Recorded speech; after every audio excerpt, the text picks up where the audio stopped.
துன்பம்ங்கிறது எது தெரியுங்களா? நம்ம அறியாதனால நம்மளை யாரோ ஒண்ணு தாக்கிட்டு போயிடணும்.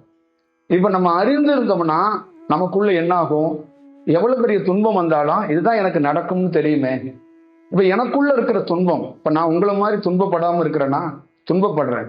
அப்ப துன்பத்தை எப்படி ஏத்துக்கிட்டேன்னா பெருந்தன்மையா தியாகமா ஏத்துக்கலாம். அந்த துன்பம் வர்றதை எனக்கு தெரிஞ்சிருச்சு.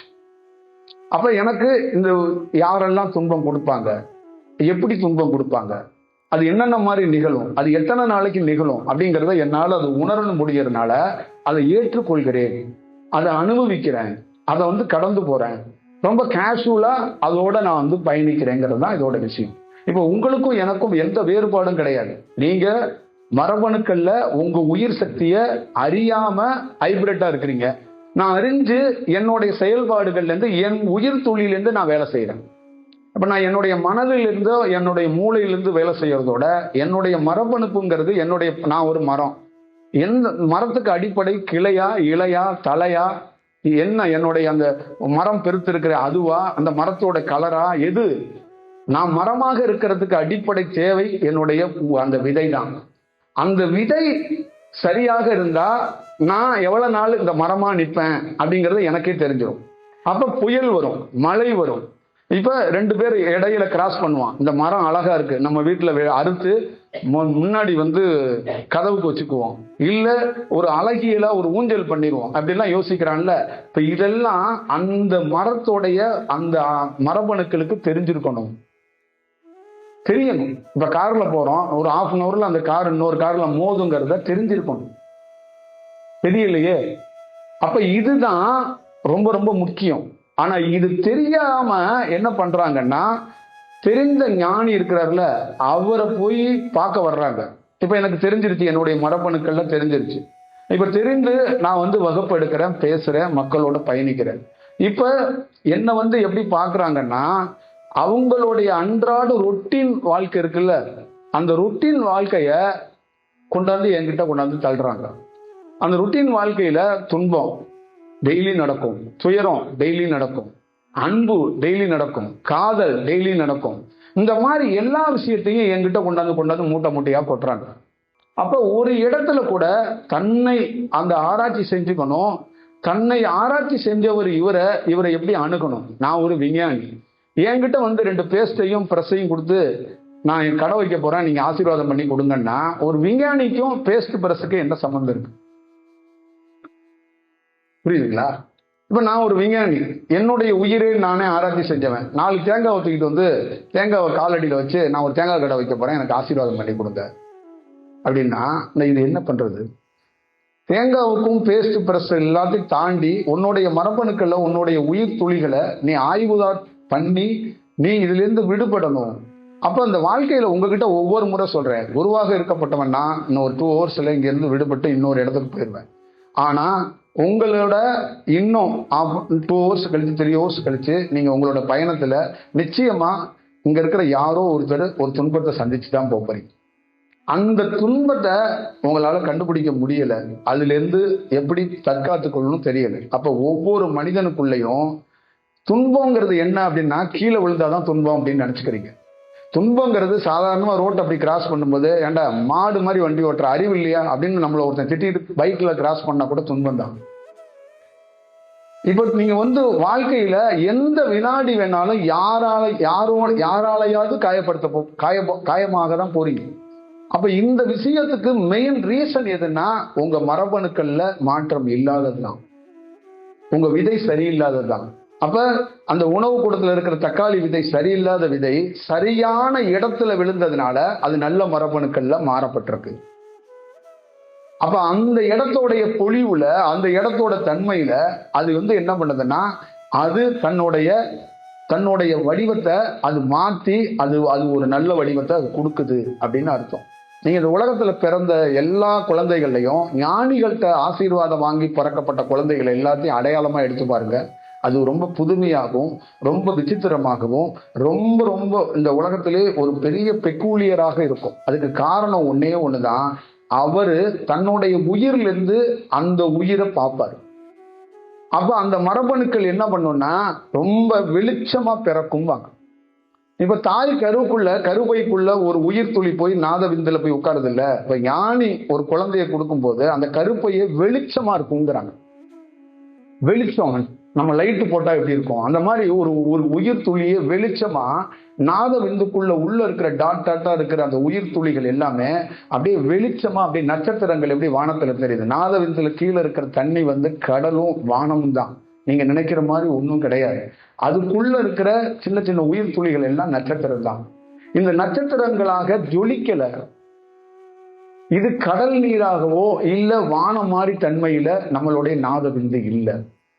அப்ப இந்த புரிதலை ஏற்படுத்துறதுக்காக தான் ஒரு ஞானி தன்னுடைய உரைகளை தன்னுடைய வடிவத்தை எல்லா மக்கள்கிட்டையும் நின்று பேசுறதுக்கு காரணம், அவர் பயணத்துக்கு காரணம், இந்த பிரபஞ்சத்தோடைய செயல் காரணம், ஒரு காற்று அடிப்படையா சுழற்சியில இந்த விதைகளை நல்ல தன்மைக்கு மாத்துறதுக்காக அது போராடும்.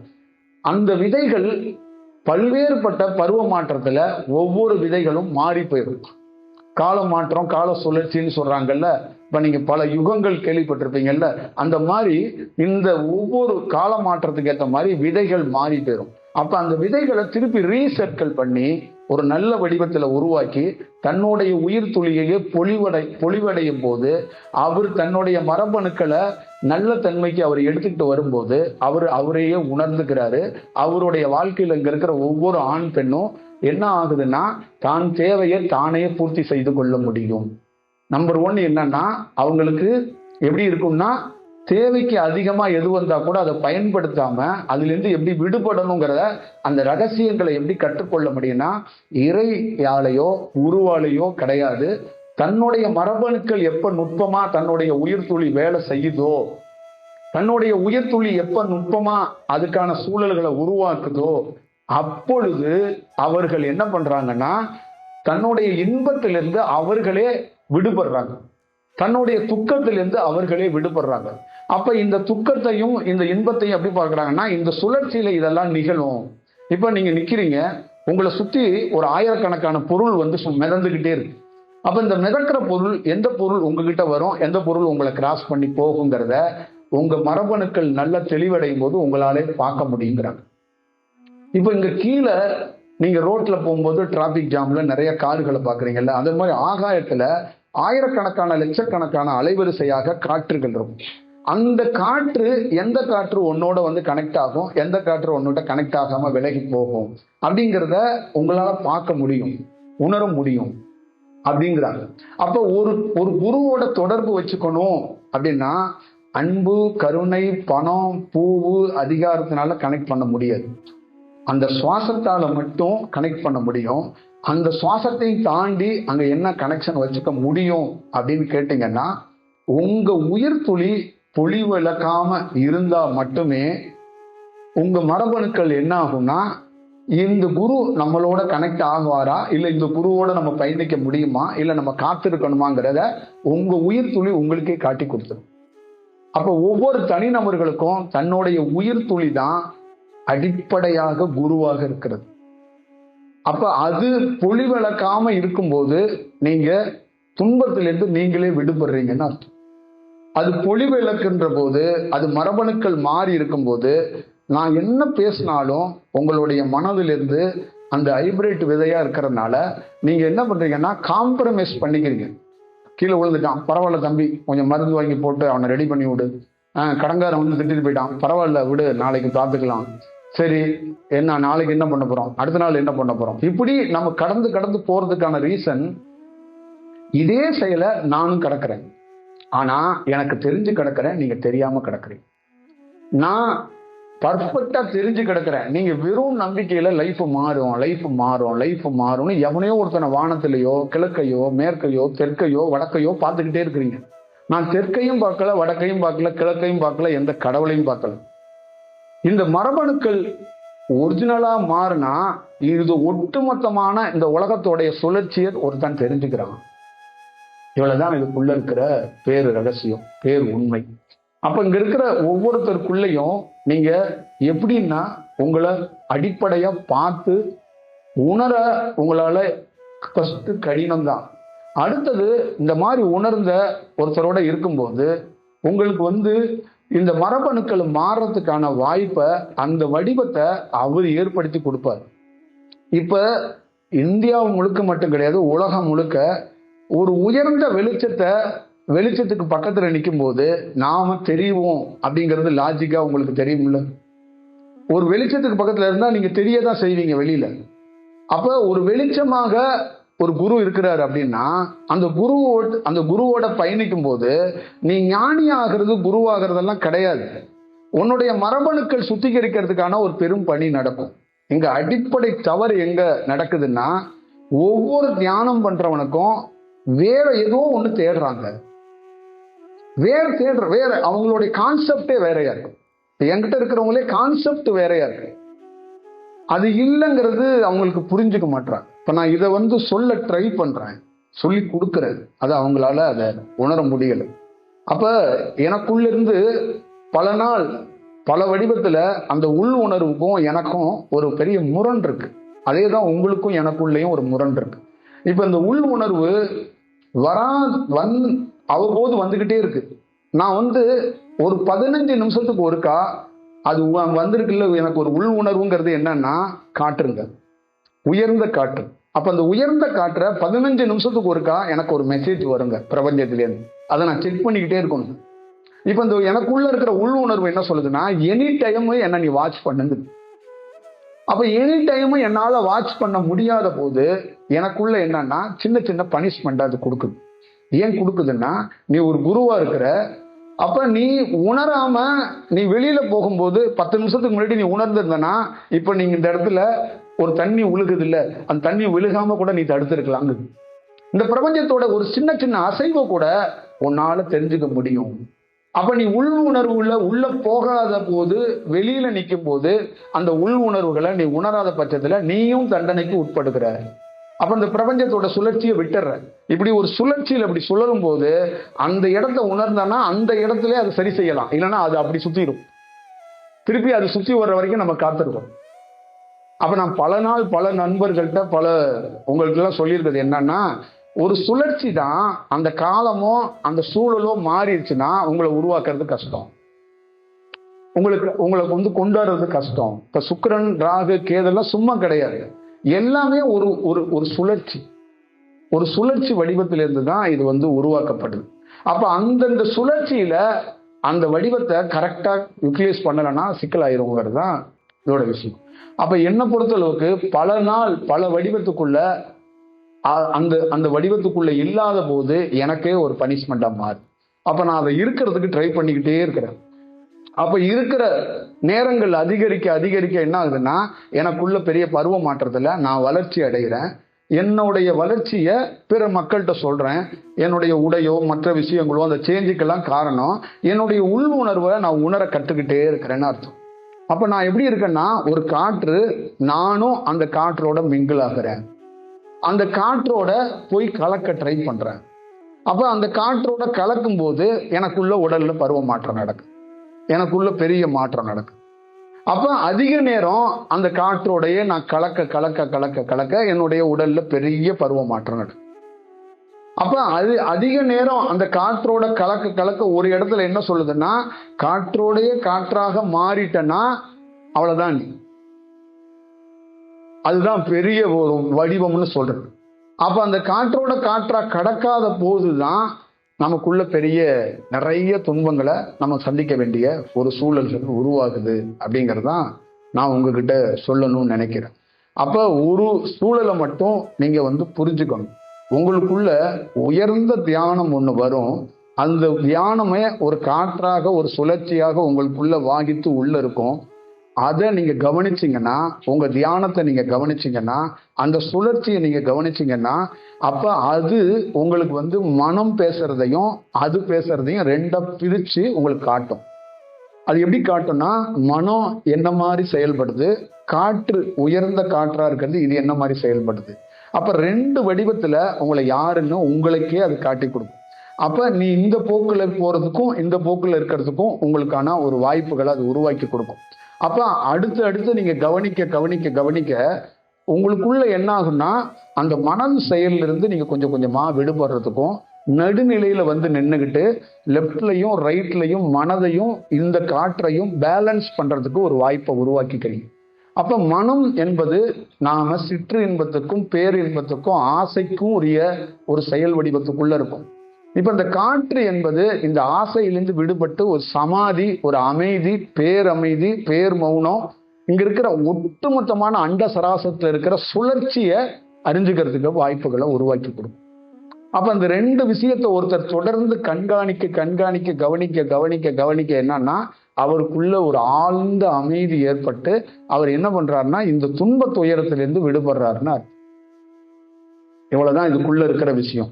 அப்ப தியானத்துக்குள்ள இருந்து ஒரு மனிதன் எந்த சக்தியையும் வர வச்சுக்கணுங்கிறது விருப்பம் வராது. சமாதியில இருக்கிறவர்கிட்ட நீங்க போய் கேட்டீங்கன்னா அவர் சித்து பண்ணணுமா அப்படின்னா சித்துனா என்னன்னு கேட்பாரு.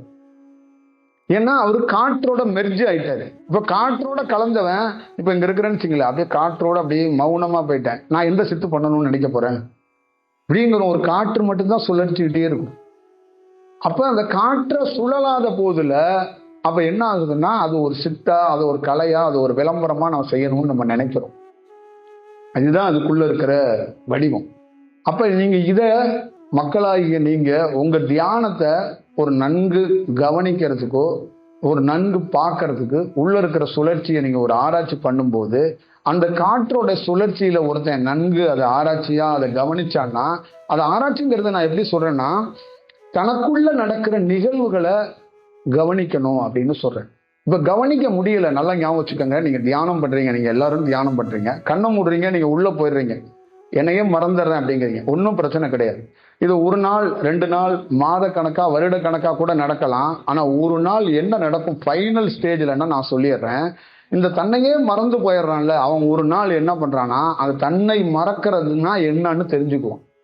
அவனே தெரிஞ்சுக்குவான் தன்னை ஏன் மறந்தோம். அப்ப எது மறக்க வைக்குது நம்மள? அப்ப ஒரு ஒரு மயிலிறகை எடுத்து அப்படி வருடுனா ஒரு சுகம் இருக்கும் பாத்தீங்களா? அப்போ ஒரு காற்று இன்னொரு காற்றும் சந்திக்கும் போது அங்க 2 பவர்ஃபுல்லான போர்ஸும் இணையும் போது பார்த்துக்கும் போது அங்க தன்னை மறந்துடுறாங்க. அப்ப உள் சுவாசமும் வெளி சுவாசமும் சந்திப்பு நிகழும் போது அங்க என்ன பண்ணும் போது ரெண்டுமே ஈக்குவாலிட்டியான ஒரு பவர், ஒரு போர்ஸ். அப்ப ரெண்டும் பார்க்கும்போது ரெண்டுமே இணையல, ரெண்டும் பார்த்த உடனே அப்படியே தன்னை மறந்துடுது, அப்படியே நிக்குது, அப்படியே மெய் மறந்து நிக்குது. சிவன் வந்து அப்படியே இந்த லிங்கத்தோட அப்படியே நிக்கிறாரு, நந்தி அப்படியே நிக்குது. இப்ப ரெண்டுமே 2 காட்டுன்னு வச்சுக்கோங்க. சிவனை வந்து உள் சுவாசமா வச்சுக்கோங்க, நந்தியை வெளி சுவாசமா வச்சுக்கோங்க. இப்ப நந்தியும் சிவனும் நடுவுல ஒரு கேப் இருக்கு, இதே மாதிரி கேப் 2 சேர்ந்துருச்சுன்னா சமாதி. 2 சேராத போதே ஒரு சமாதி இருக்கு, அதுதான் பரவசம். அதுலதான் அதிகமான ராமகிருஷ்ணர் இப்படி கையை தூக்கிக்கிட்டே இருந்தார்ல, நந்தியும் சிவனா தான் அதிகமா இருந்தார். இப்ப 2 சந்திக்கும் போது உனக்குள்ள தன்னை மறந்துடுவார், உடலை மறந்துடுவார், அப்படியே இருப்பார். அப்படியே ஒரு கண்ணு கூட திறந்திருக்கும், அப்படியே இருப்பார். வார்த்தையால சொல்லவே முடியாது, ஒரு பேர் அமைதி, என்னன்னே சொல்ல முடியாது, விவாதிக்கவே முடியாது. அப்படி ஒண்ணு இருக்கும். அங்க எந்த விஷயமும் இல்லை, மனம் பேசாது எதுவும், ஏன்னா அப்படியே ஒரு பரவசத்துல ஏற்படுத்திடும். அப்ப அந்த மாதிரி ஒரு சூழல் இருக்கும்போது யாருக்காவது பசி வருமா? யாருக்காவது தூக்கம் வருமா? யாருக்காவது உடை நினைப்பு வருமா? யாருக்காவது வரப்போற சட்டமன்ற தேர்தலில் ஓட்டு போடணும்னு நினைப்பு வருமா? வராது. யாருக்காவது காதல் வருமா? ரோஜா பூ பறிச்சுட்டு ஓடி வரீங்களே குருநாதரை பார்க்க, அந்த மாதிரி தோணுமா? தோணாது. காற்று தருதலையா அலையும் போதுதான் சில விஷயங்கள் தோணுது. காற்று வந்து இந்த மாதிரி மேன்மை அடைஞ்சிச்சுன்னா அந்த மாதிரிலாம் தோணாது. அப்போ ஒரு விஷயம் நல்லா ஞாபகம் வச்சுக்கோங்க. ஒரு குரு வந்து உணவை குறைக்கிறார், ஒரு குரு வந்து உடைய மாற்றுறாரு, ஒரு குரு வந்து தூக்கத்தை குறைக்கிறாருன்னா அந்த சுவாசம் வந்து லயம் வந்து 2 சுவாசமும் உள் சுவாசமும் வெளி சுவாசமும் சந்திப்பு நிகழ்ந்துகிட்டே இருக்கும்போது அது உணவோடைய அந்த உணவு எடுக்கணுங்கிற சூழலையே மறக்கடிச்சிருது.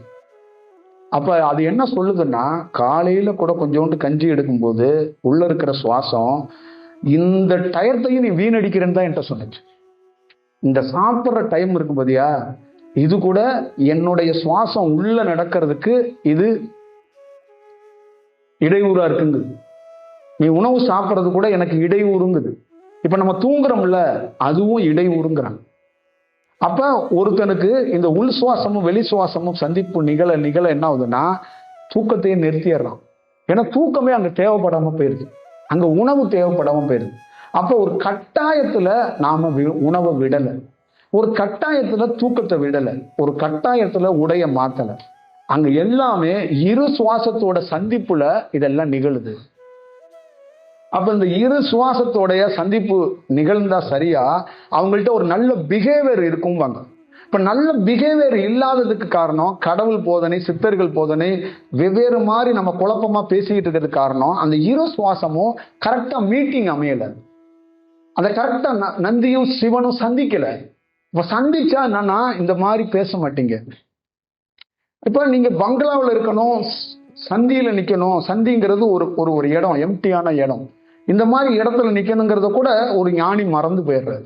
இப்ப 2 பேர் சந்திக்கிறாங்கன்னு வச்சுங்களேன், நான் ஒரு முச்சந்தியில நிக்கிறேன்னு வச்சுங்களேன். இப்ப 2 பேர் சந்திப்புல நான் அப்படியே பரவசத்துல அப்படியே நின்றுகிட்டே தான் இருப்பேன். நீங்க உங்களை மாதிரி உட்காந்து தியானம் பண்றதெல்லாம் கிடையாது. அப்படியே நிற்பேன், அப்படியே அப்படியே என்னையும் மறந்துட்டு நின்றுட்டே இருப்பேன். அப்ப அந்த இடம் என்னுடைய உட்கார்ந்து இருக்கணும் முத்திரை எதுவுமே தேவைப்படலை பாருங்க. அப்ப என் உடலே தேவைப்படலை பாருங்க. இந்த மாதிரி வருட கணக்கா மாத கணக்கா ஒருத்தன் உட்கார்ந்து இருக்கான், ஒருத்தன் நின்று இருக்காங்க. இதுதான் தியானம். அப்ப அவனுக்கு எந்த உணவுமே தேவைப்படாது. அப்ப அந்த சுவாசங்கள் என்ன ஆகும்னா, நல்லா ஞாபகம் வச்சுக்கோங்க, அந்த சுவாசங்கள் ரெண்டும் சந்திச்சும் போது உன்னை யாருன்னு மறக்கடிக்கிறது மட்டும் இல்லாம உனக்குள்ள வேலை செய்யறது இருக்குல்ல, ஐம்பூதங்கள் எப்படி பஞ்சபூதங்கள் வேலை செய்யற மாதிரி இந்த தன்மைகள் இருக்குல்ல, எல்லா சுவைகள் இருக்குல்ல, அதோடைய செயல்பாடுகள் மனதிலிருந்து தான் தீவிரப்படுத்துது. இது எதுவுமே வேலை செய்யாது. அப்ப பசிங்கிற ஒரு தன்மை வேலை செஞ்சாதான் உனக்கு கான்சியஸ்ல போய் பசிக்குது வெளியில வான்னு சொல்ல வரும். அப்ப அந்த தன்மையே வேலை செய்யாத போது நீ யாருன்னே தெரியாம போயிடுவ. அப்ப ரெண்டும் அப்படி பார்த்துக்கிட்டு நிற்கும் போது தூக்கத்தை மறந்து, பசிய மறந்து, தன்னை மறந்து, உடைய மறந்து, உடலை மறந்து அப்படியே ஒருத்தன் உட்கார்ந்தே இருக்கிறான். அப்படியே இருக்கிறான், மாத கணக்கா இருக்கிறான், வருட கணக்கா இருக்கிறான். ஒரு நாள் அவனுக்குள்ள அந்த 2 சுவாசமும் சந்திச்சுக்கிட்டது ஒரு சின்ன சேக்காய் விழிப்பு வந்ததுக்கு அப்புறம் தான் வெளியில வர்றான். இப்ப வரும்போது எப்படி 12 வருஷம் ஆச்சு அவன் சோறு தின்னு, 12 வருஷம் ஆச்சு அவன் தூங்கி, 12 வருஷம் ஆச்சு அவன் தண்ணி குடிச்சு, 12 வருஷம் ஆச்சு அவன் உடைய மாத்தி, 12 வருஷம் ஆச்சு அவன் முடிய வெட்டி. இது எப்படி இருக்கும் நீங்க நினைச்சு பாருங்க.